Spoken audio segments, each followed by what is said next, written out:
Mas essa noite eu tive um sonho lindo. Era um sonho precioso, majestoso de sonhar. Onde eu sonhei e voava pelos ares. Viajei pelos palmares, visitei o Catucá. E lá chegando, encontrei com a Bajessade, Cangaçuba, Maluquinho e mais em cima Oxalá. Tavam de branco, sua roupa iluminava, e o canto que ecoava era um coco pra marcar, que dizia assim, ó: coco, vamos samba meu povo, mas olha nós aqui de novo, feito queima, feito fogo, eu sou a herança desse povo. Povo, oh, vamos samba meu povo, mas olha nós aqui de novo, feito queima, feito fogo, eu sou a herança desse povo. Me vem a chuva, me lave a alma, mantenha calma que meu pai me deu. Eu não fui criada assim com a minha mãe, né, com a mãe Flávia, até os meus 12 anos, propriamente dito. E aí eu vejo muito nessa relação que nós estabelecemos a verdadeira história de Oiá, né? De Ançã, que é aquela mãe que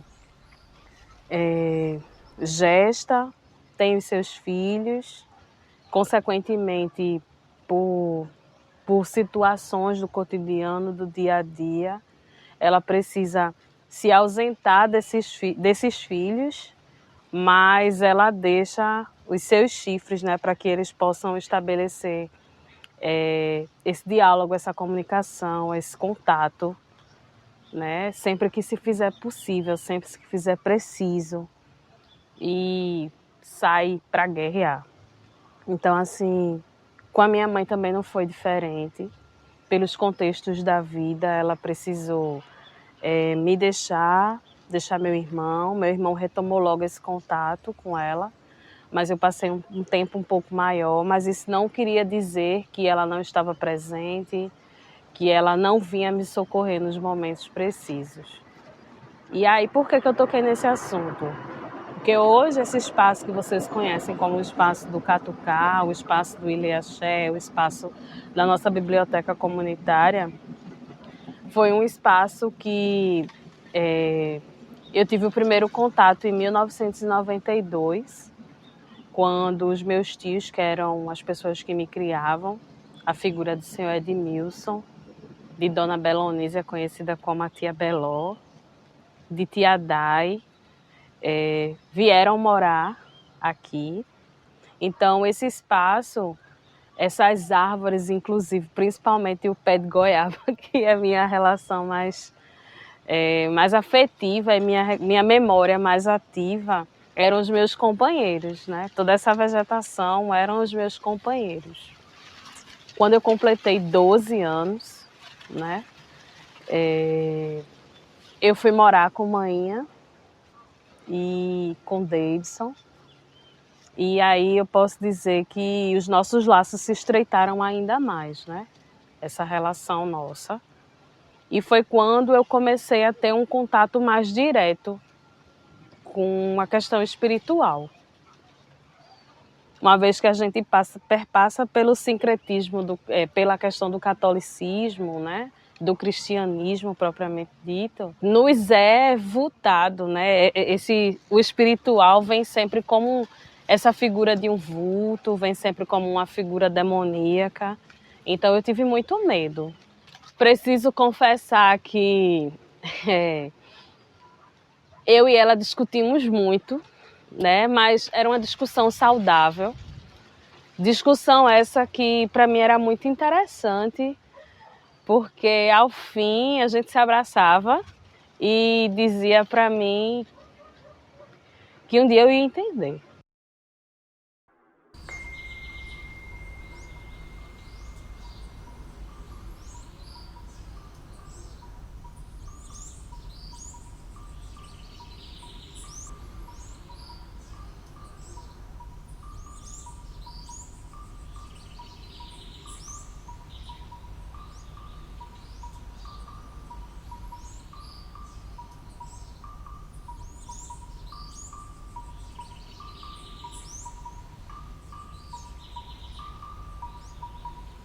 E aí eu percebi que quando eu engravidei, a gente estava passando por um momento de bastante dificuldade financeira propriamente dita.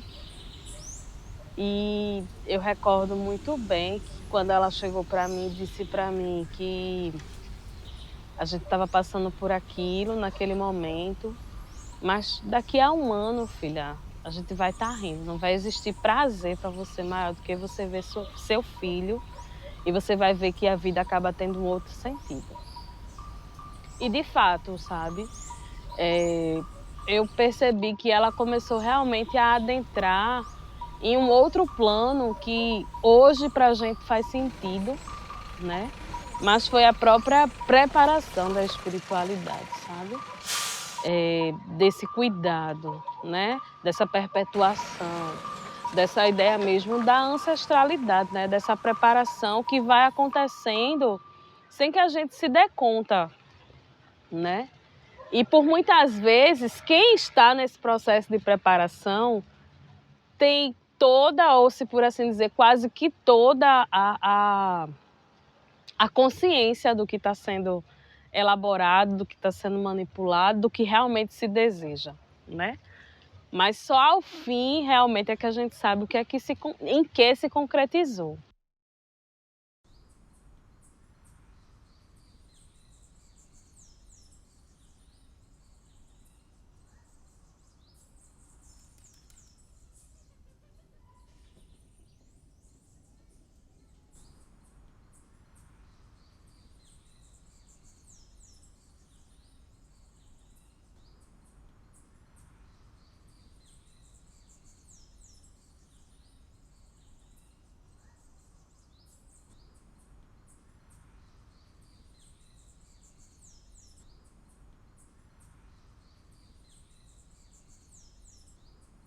Eu sou Davidson, né? Estou aqui junto com Elaine e tantos outros filhos, né? E para a gente levar, né, esse legado de mãe Flávia, né, que era minha mãe. Ela que se encantou agora recentemente, né, em 2020. É um ano bastante complicado e complexo assim, né, para toda a humanidade e para a gente vivemos também esse drama pessoal, né? E nesse mesmo sentido também a gente teve e temos uma oportunidade também para também perceber um movimento planetário, né? Um movimento de solidariedade e de compaixão e de respeito, amor ao próximo, né? Então, primeiro é dizer que a gente consegue e continua aqui, né? Levando o legado, né? Da minha mãe. Como eu falei, assim, com ajuda e amparo de tantas e tantas pessoas, né? Agradeço especialmente a todos os mais velhos, né? Da religião, da tradição, né? De todas as manifestações culturais que já passaram aqui nesse terreiro, né? De todas as ancestralidades, as identidades que compõem, que fazem com a gente esse espaço aqui sagrado do Catucá, né?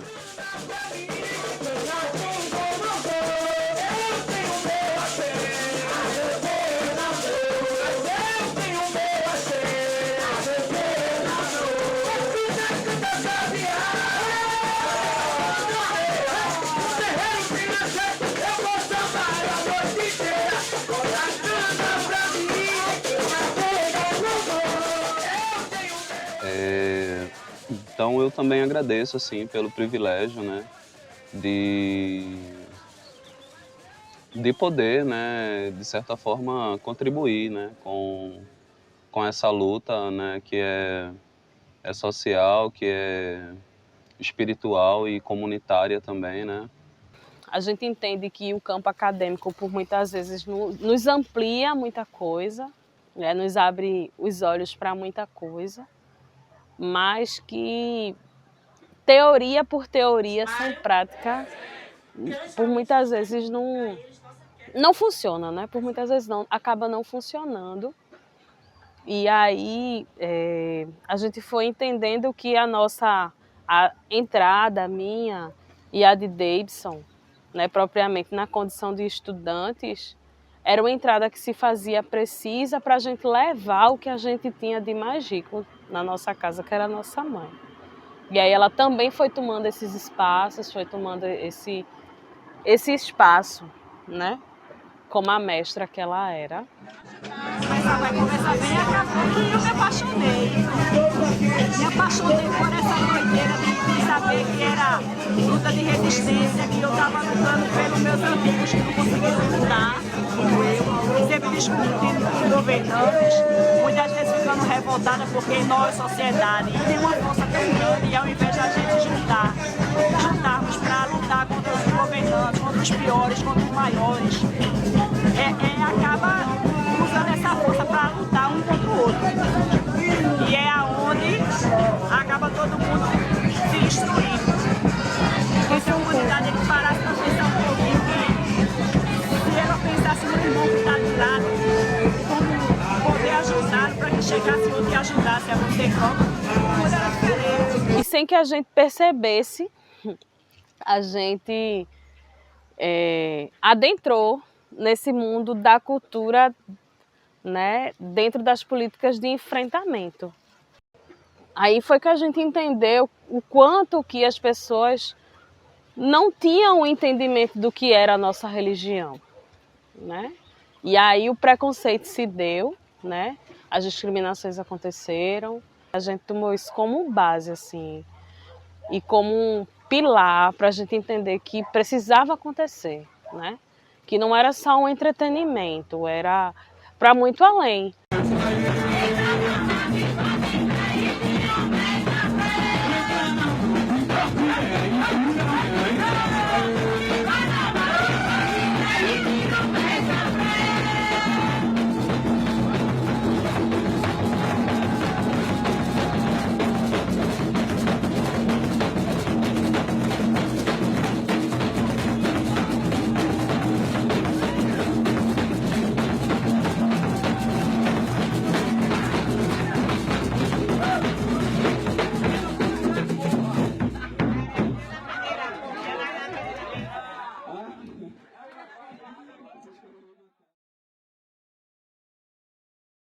E aí, nesse processo do coco, a gente conheceu a figura do mestre Maureliano, né? Que eu não podia deixar de mencionar e que hoje, para a gente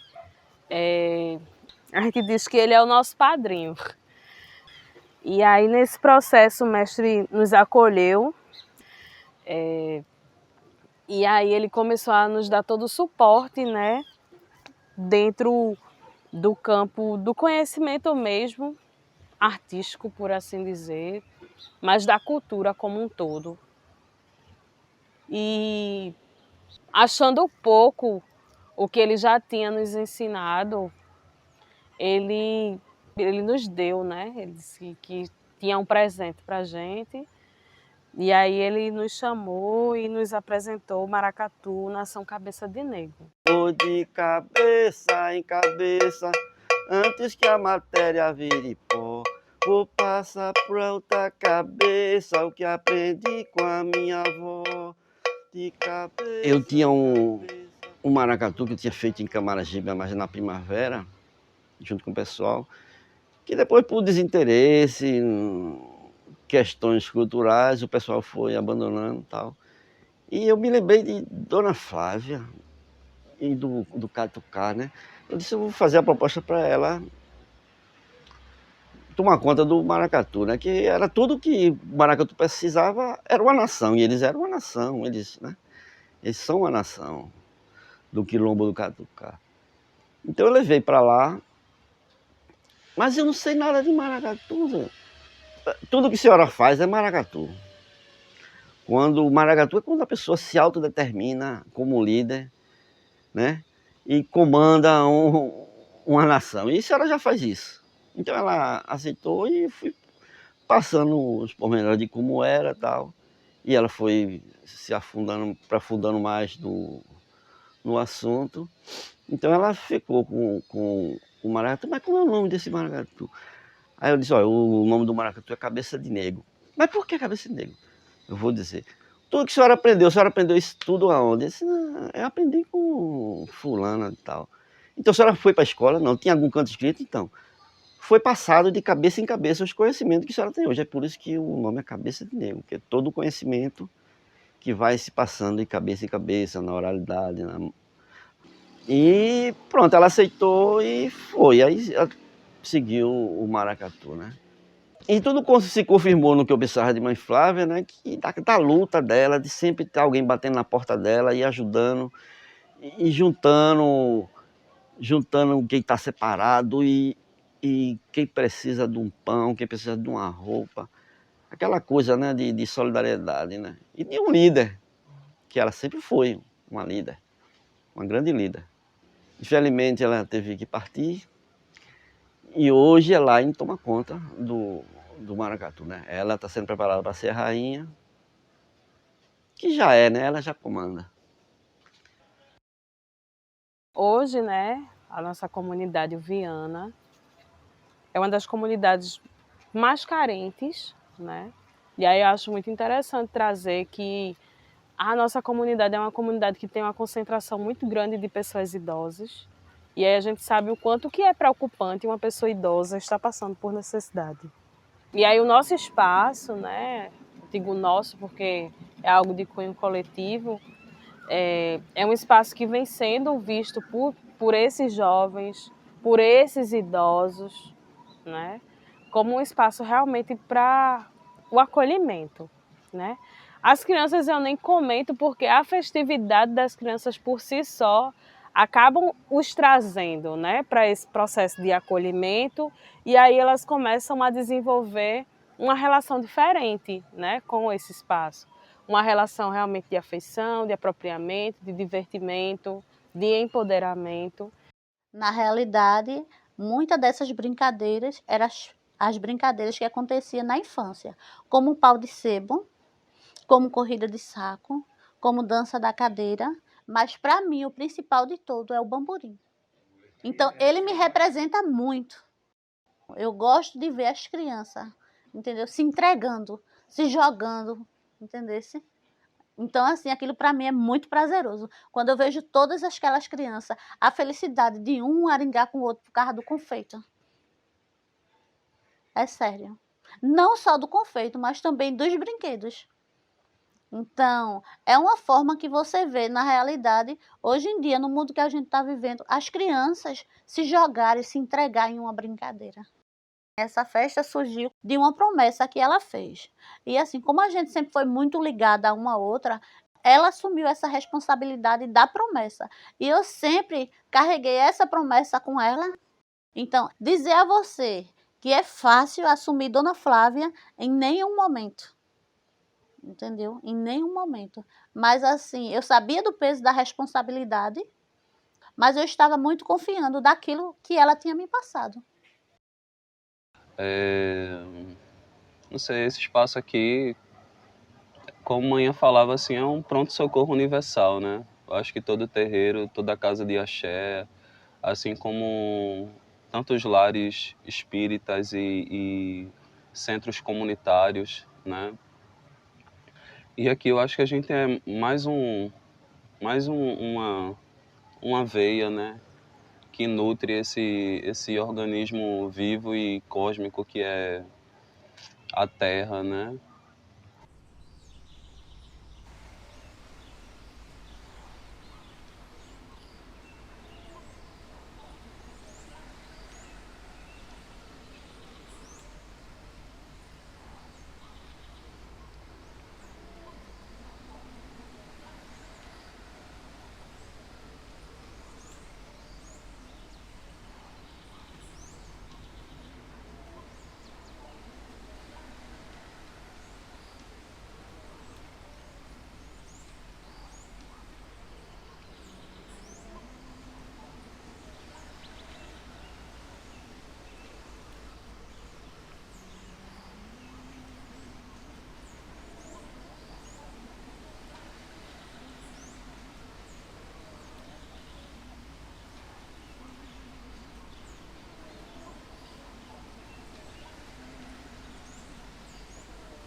olha Gambeu, olha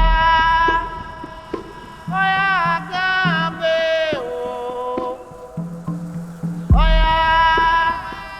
olha Gambeu, olha Messã,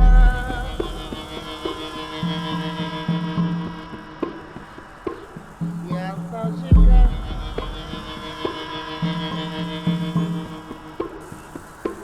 Olha Gambeu.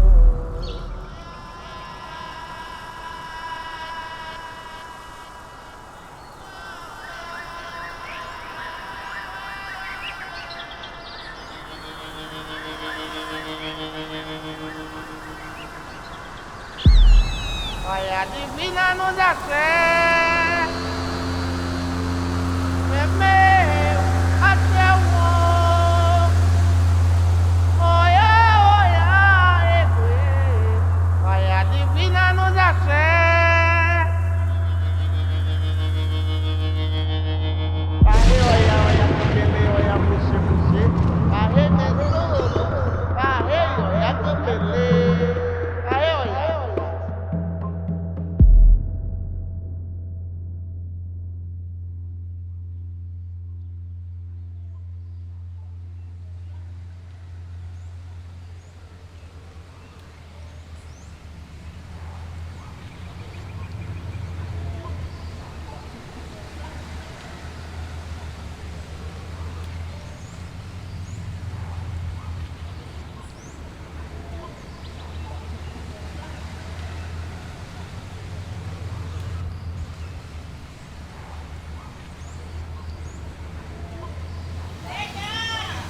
Oi, madrinha, pera aí! Nega, Já vai? já terminou? Aham. Vamos, Bora. tem que fazer o banho. Bora. Vem, tia.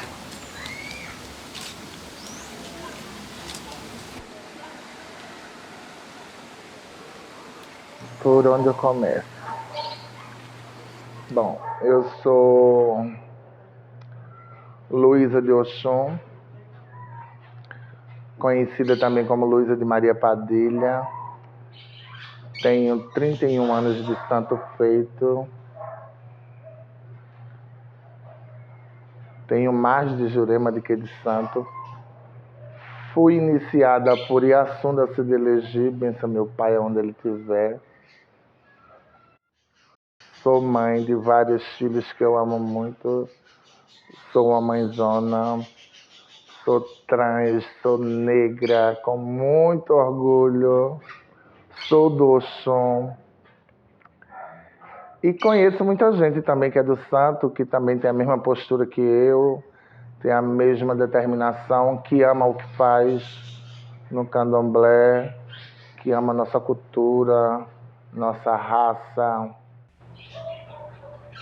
Inhansã, várias qualidades de Inhansã existem. A Bagã,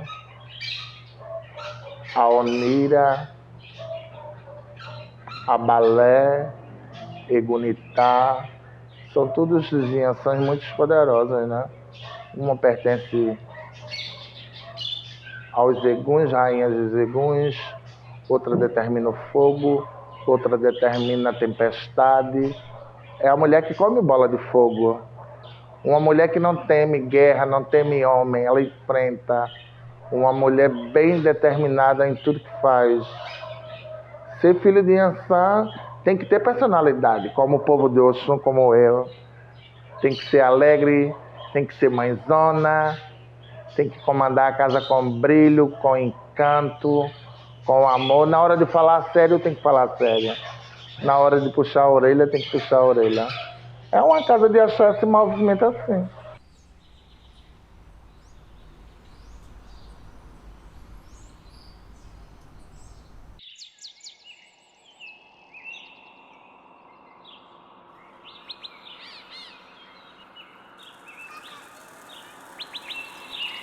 É como eu falei, Inhansã é tudo isso. Ela que conduz teu corpo, ela que te releva a ser aquela bailarina de ponta de pé, sem ter sapatilha, Ela é que faz tu flutuar, né? Inhansã é tudo isso.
Falar de Inhansã para mim, eu sou bastante suspeito, né? Porque eu sou filho de Oiá, né? Criado por um Inhansã. Sou filho de Oxalá, né? De Oxalufã, né? Orixá Nilá. São os orixás de vento, né? De Fefê que a gente tem, né? Do Afefê, do Afefé, né? São os orixás de ar. Então, falar de Inhansã, falar de Oxalá para mim é falar desse ar que me impulsiona a falar, né? Falar de Inhansã também é falar de Exu, é falar de Xangô, né? É um encontro com essa natureza que, como eu tinha falado para a gente, se manifesta de diferentes formas, né? E que, sabiamente, os nossos povos conseguiram preservar, né, a partir dos seus costumes, né, a partir das suas práticas e, infelizmente, também a partir de um contexto que, por muitas das vezes, em solo brasileiro não foi favorável, né,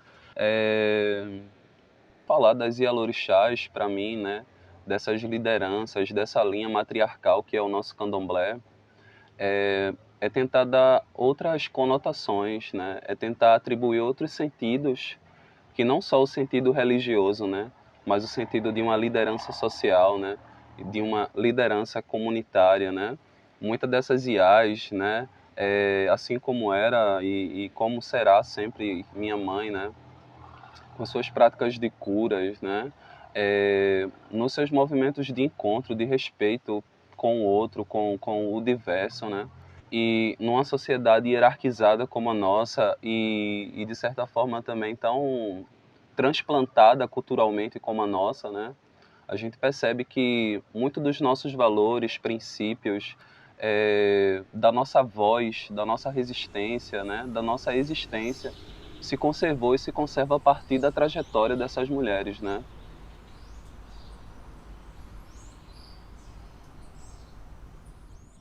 Todas as qualidades de santas são maravilhosas. Todas as Iabás são boas. Todas são mães, toda cuida do seu filho. Quando é para fazer para o seu filho, nunca pensa, ela faz, né? Porque é a devolução do orixá para o ser humano. É a evolução de tudo que a gente faz dentro do quarto do santo, a comida que a gente arreia para o santo, o dobá que a gente dá para o santo, o paô que a gente bate chamando o santo. Isso é uma construção espiritual. E, na verdade, candomblé é cultura, né? Poucos sabem a riqueza que tem dentro do candomblé. Mas se for olhar, a gente cultuamos natureza, a folha que cai, a chuva que cai, a água que a gente bebe, o banho de erva que a gente toma, o banho de milho que a gente toma, que às vezes nem todo mundo sabe o que é rombê. Rombê é disciplina espiritual. A partir que você nasce para o santo, você já se torna uma pessoa de rombê, uma pessoa que se impõe em tudo que faz, uma pessoa que deita a cabeça para o santo sem olhar quem, com respeito, com determinação.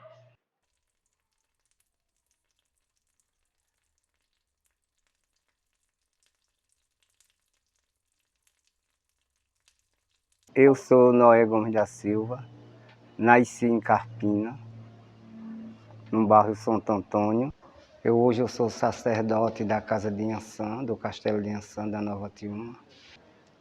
Eu sou filho de Inhaçã, sou filho de Cício, de Carpina. Hoje em dia eu tenho esse barracão. Não comprei, foi o que ganhei. Hoje em dia minha casa é um solo sagrado, dedicado a Inhaçã. Todas minhas filhas e todos os filhos ajudam para a gente crescer, tanto espiritual como material. O nosso orixá é quem conduz essa casa, porque tudo da minha vida pertence a Inhaçã. O ar que eu respiro, a comida que me alimenta, o teto que me cobre, tudo da minha vida pertence a Inhaçã. Sou filho de Inhaçã com muito orgulho. Não tenho minha mãe como seja uma empresa. Eu tenho minha mãe como seja a minha vida, o ar que eu respiro. Tudo hoje que eu tenho, agradeço a Deus e a minha mãe. Não quero riqueza, porque riqueza não é tudo. Eu quero que ela me dê mais ciência e sabedoria e mais axé. Há 20 anos atrás eu conheci uma pessoa que para mim veio e marcou, que foi filha, amiga, foi o Iaú da casa. Agradeço a Deus pela minha filha, Frávia. Hoje em dia a gente chega na casa de mãe Frávia, a gente sente aquele aconchego, a gente chega e sente que ela está ali. Tudo que nós faz dentro da casa do santo, que é olhar, a gente sabe que mãe Frávia está ali. E graças a Deus, hoje o santo dela mora dentro da casa dela. Com muita luta, mas a gente levou o santo está morando dentro da casa dela. Agradeço a Deus primeiramente, a Ururum, por tudo que mãe Frávia fez aqui na terra. Porque a história dela jamais vai morrer. Toda a semente que ela plantou, a gente viu que brocou.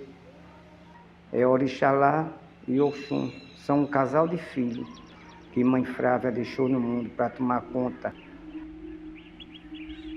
Quando mãe dizia assim, você vai entender, você vai entender. Esse entendimento chegou hoje. Então falar de ancestralidade é a gente entender quem somos, o que somos e por que estamos naquela condição. É essa compreensão mesmo de onde estou no momento, né? Qual é a minha missão. Então entender a ancestralidade, falar dessa ancestralidade, é entender essa graduação que a gente faz, né? Essa preparação que os nossos vão nos direcionando. A gente está produzindo essa nossa ancestralidade, a gente está produzindo esse eu que está lá dentro, internalizado, que a gente não tem conhecimento. Ou tem, a gente só está colocando ele para emergir. Então essa é a minha compreensão de ancestralidade. Né? O que somos e onde estamos e por que estamos.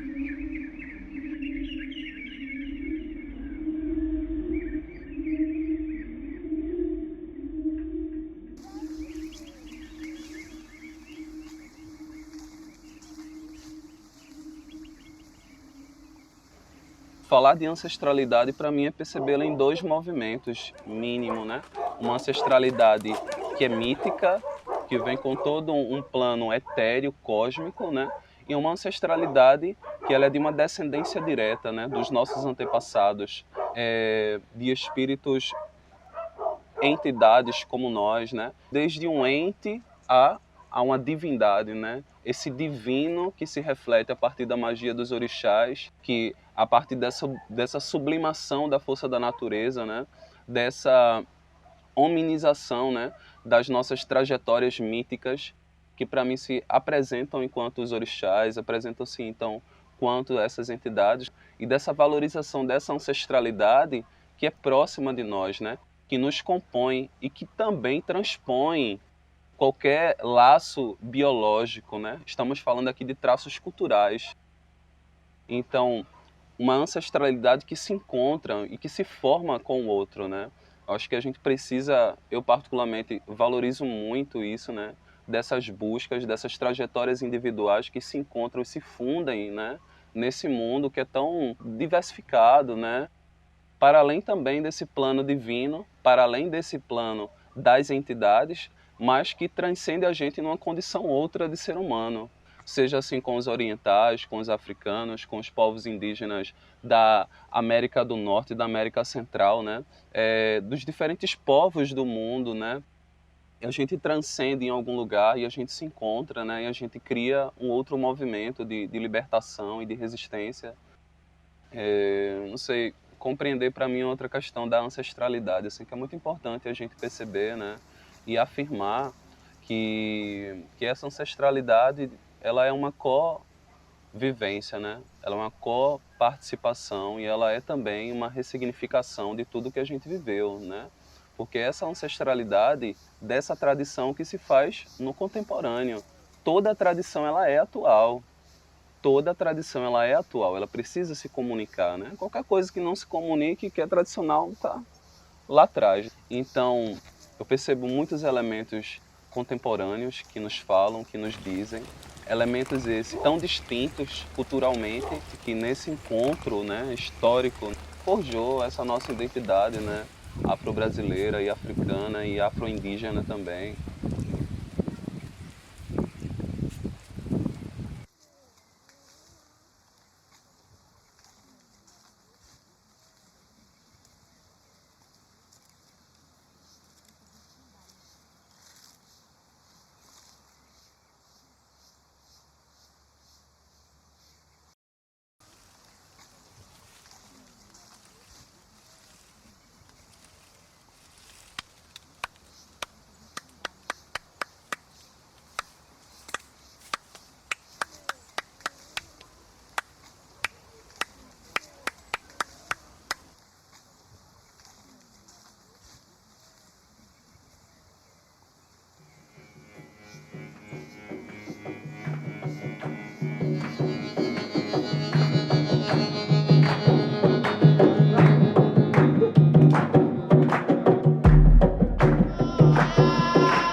Falar de Mãe Flávia é falar do dendê fervendo, do acarajé no fogo, a macaxeira no fogo, a charque, o feijão preto bem adubado.